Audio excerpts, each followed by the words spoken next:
My name is Jennifer Ranieri. I'm a wife, mother, business owner, and what feels like a professional student, but more on that later. I was born and raised in Galveston, Texas. I was predominantly raised by my grandparents because my parents were always working and my grandparents were retired.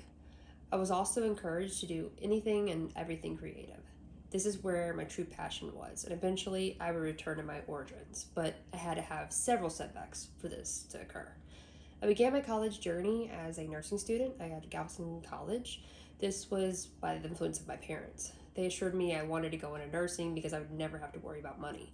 It wasn't until I saw a quadriplegic baby that I knew I didn't want to watch things hurt or die. I decided to switch my major to business. I felt like this was a safe choice because business is always in demand. Then I hit, and there was 11 feet of water in my house. I had to move to FEMA housing for over a year while my home was being repaired. I lost everything, including school. After a few years, I went back and switched my college major. This time I decided to go for court reporting at Alvin Community College. I was naturally a fast typist, and my stepmom at the time was pursuing the same degree, which influenced this decision. I completed my first semester and was propositioned to attend the Mark Kissenberry Court Reporting Academy. I was excelling in class, and then I found out I was pregnant.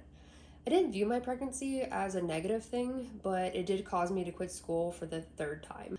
I began to believe I wasn't destined to do anything substantial in the workforce, but I was supposed to raise a child to do better than me. When listening to the lecture on grit and reading about it, I not only thought about myself, but I thought about my son Jude. Jude is the epitome of true grit. Jude is what inspired me to go back to school, and you guessed it, switch majors. I returned to Galveston College and decided to go with general studies. Before graduating, I had to take an elective, and I went back to my roots, art. I decided to take sculpture, which was a medium I'd never worked with before. My professor approached me and told me I was destined to be a sculptor. After receiving my associate's degree, I pursued a Bachelor of Fine Arts degree with a focus in studio art at the University of Houston Clear Lake. While attending college, I became very ill in class. I headed to the clinics and they ran several tests. It was determined that I had systemic lupus. I was devastated at first and felt defeated once again. This time was different. I had Jude to think about and what it would look like if I quit school.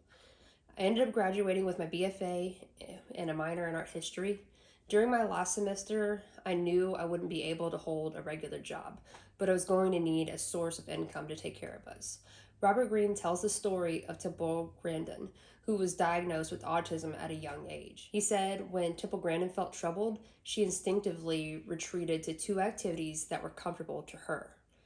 I come from a large Italian family and was gifted with my great grandmother's cookbook.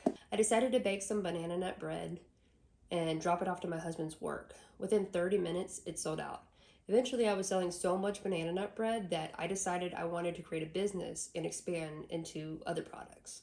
I found joy in baking, but there was another passion of mine, family. My grandmother began helping me at first, then my dad, my stepmom, and eventually my husband quit his job to work with me too.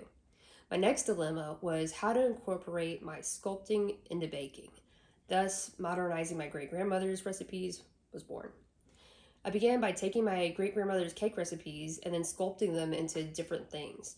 It came as natural as working with clay. There have been many learning curves over the years, but after doing it for so long, I can predict possible errors and manage them more effectively. Running my own business opened my eyes to social media marketing, and I seem to have a real knack for it. I'm a paid creator by Meta on both my personal and business page. I didn't realize how many people began following my journey. I began telling my other local business friends about social media marketing, and most of them had no idea what it was or what it consisted of. They started asking me for help and even paying me to get them started. I felt that pursuing a Master of Science degree in digital marketing would make me more credible and also teaching me on a more personal, professional level. My first SMART goal is to get my trailer completed before summer is over. I've had it for over a year now, and I still need to sand it and paint it and register it. This will help me make more money and also provide jobs for my local community. My second SMART goal is I want to complete my website by the end of summer. I currently run all of my orders through texts, calls, and my various social media accounts. I believe it looks a lot more professional to have a website. It will also be somewhere that really showcases my work in one solid location.